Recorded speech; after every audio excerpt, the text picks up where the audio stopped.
5 سال ازدواج کردم و هم با شوهرم به دلیلایی زیاد راحت نیستم. من الان باشون زندگی نمی کنم. چند روزیه که میخوام جدا بشم. بچه کوچولو هم داریم ساله و دلیلش اینه که به یه دلایلی من اعتماد به نفسم شاید بتونم بهتون بگم که اعتماد به نفس ندارم دیگه، چون من همه چیزو از گذشتهشون دیدم، یعنی چیزایی که نباید میدیدم، حالا به صورت عکس، فیلم‌های ویدیویی با خانمایی که قبلا دیت میکردن.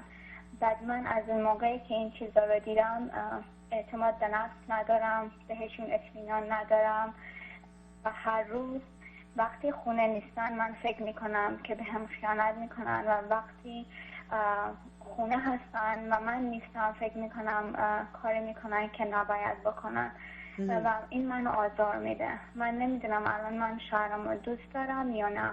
وقتی باهاشونم در عذابم، چون همش وقتی بهش نگاه میکنم یادم میاد که چه چیزایی ازشون دیدم و وقتی هم که از خونه میرم و میخوام جدا بشم باز عذاب میکشم، چون یه بچه کوچولو دارم و احساس میکنم دوست داشتم، ولی خودم وقتی کامپیر میکنم با خانمایی که قبلا باشون بودن همش خودم رو زیر سوال میبرم که چرا من انتخاب کردم، من از همشون زشترم، آیا من فقط یه کیس ایزی بودم براشون و دیگه اینجور سوالا.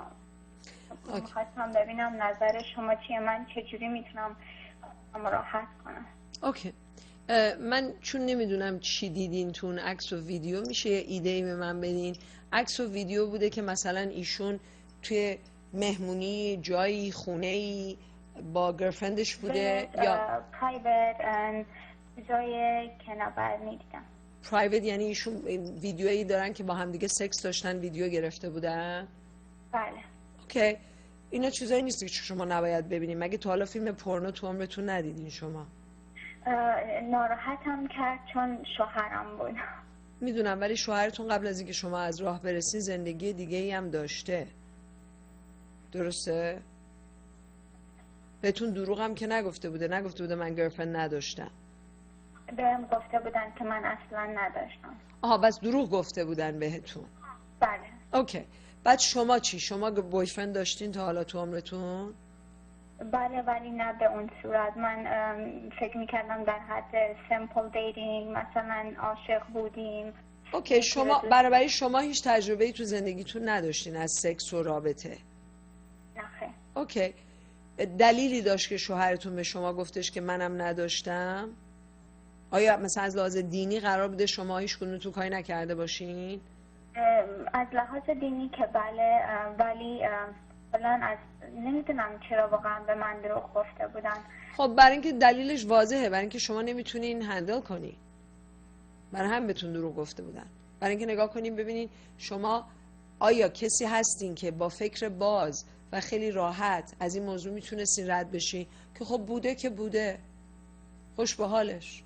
خب من تجربه نداشتم، چه خوب که یک کدوممون میدونیم باید چی کار کنیم تو تخت. خب اوکی. من خانم دکتر فکر میکنید ایشون تو ریلیشنشیپ های قبلشون بودن که اینا رو از من مخفی کرده بودن و بعد از این همه سال ازدواج من اینا رو پیدا کردم؟ یعنی دلیل این که اینا بعد حداقل just throw them away or what's the purpose که اینا رو همه رو من نمیدونم شما اینا رو کجا پیدا کرده بودین، ولی دلیلی نداره که اون گذشتش رو بندازه دور و بعدم اون قسمتی از گذشتشه چیزی رو که پشت سر گذاشته.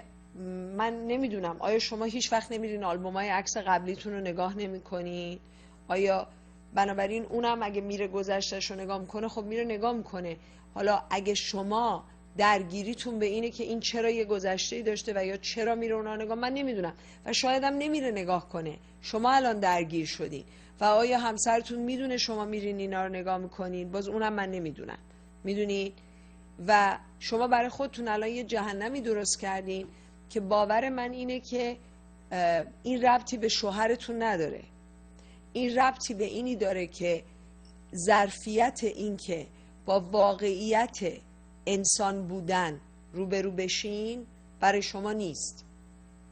و بعدم یه جایی، من نمیگم کار آسونی آدم با صحنه‌های این که همسرش با یه زن دیگه سکس داشته یه موقعی روبرو بشه، شاید برای هر کسی این قضیه اونقدر خوشایند نباشه.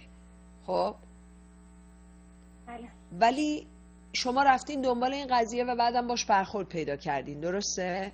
و خب حالا مسئولیت این که خیلی خب من رفتم اینو دیدم، اینم جزء واقعیته، همسرم هم بهم نگفته، اگرم بخوام مسئولیت قبول کنم باید این مسئولیت رو قبول کنم که الان که دارم ریاکشن خودم رو میبینم میفهمم که خب شایدم کار خوبی کرده بهم نگفته، بخاطر اینکه نگاه کن ببین من تبدیل شدم به یه ویجیتابل که نمیتونم اصلا از لحاظ احساسی با این قضیه کنار بیام، الان فلج شدم، درسته؟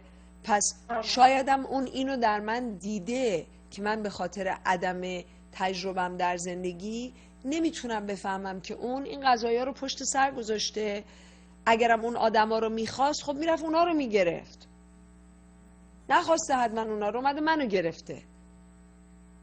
حالا من یا باید یاد بگیرم که همسر خیلی خوبی باشم، پارتنر خیلی خوبی باشم، ازش بخوام به من سکس یاد بده، برم بشنم بهش بگم ببین من میدونم تو اینا رو به من نگفتی، کاش گفت، اگرم نگفتی بهتره که نگفتی، چون بالاخره منم اون موقع بلد نبودم این موضوع رو بفهمم باش کنار بیام. الان که فهمیدم دلم میخواد یاد بگیرم که چطوری بتونم برای تو پارتنر خوبی باشم. و یه چند تا هم سوال ازت دارم، آیا هنوز به فکر اون آدما مثلا یه موقعی هستی؟ چه جوریه برات؟ خب اینا بالاخره خیلی تجربهشون از من بیشتر بوده، آیا من کمبودی دارم؟ اگه میتونین این کانورسیشن رو هندل بکنین، بعد این کانورسیشن داشته باشین. باور من اینه که شما یه ذره کار باید اول رو خودتون بکنین، چون به نظرم میاد یه خود از لحاظ زن بودن ایمچورین. خب یعنی یه چند جلسه کار روی خودتون لازم دارین تا بتونین به جایی برسین که بتونین برین یه کانورسیشن مچور و بالغ با همسرتون داشته باشین. الان یه چند پله از اونجا دورین، متوجه هستین؟ خانم دکتر من چجوری میتونم که طور بشم، کانفیدنت بشم، بتونم حتی همون گفتم بهتون یه چند پله از اونجا کار دارین، یعنی یه چند جلسه ای تراپی بعد رو خودتون کار کنین. خب این ربطی به همسرتون نداره، شما یه خورده کار لازم دارین. خب حالا اینو میتونین اگه یه تراپیستی تو شهرتون هست میتونین پیدا کنین، اعتماد دارین که چقدر عالی چقدر خوب. اگر احیانا نتونستین پیدا بکنین من خوشحال میشم شخصا باهاتون کار کنم، ولی اول بگردین ببینین یه کسی رو تو شهر خودتون میتونین پیدا کنین یا نه.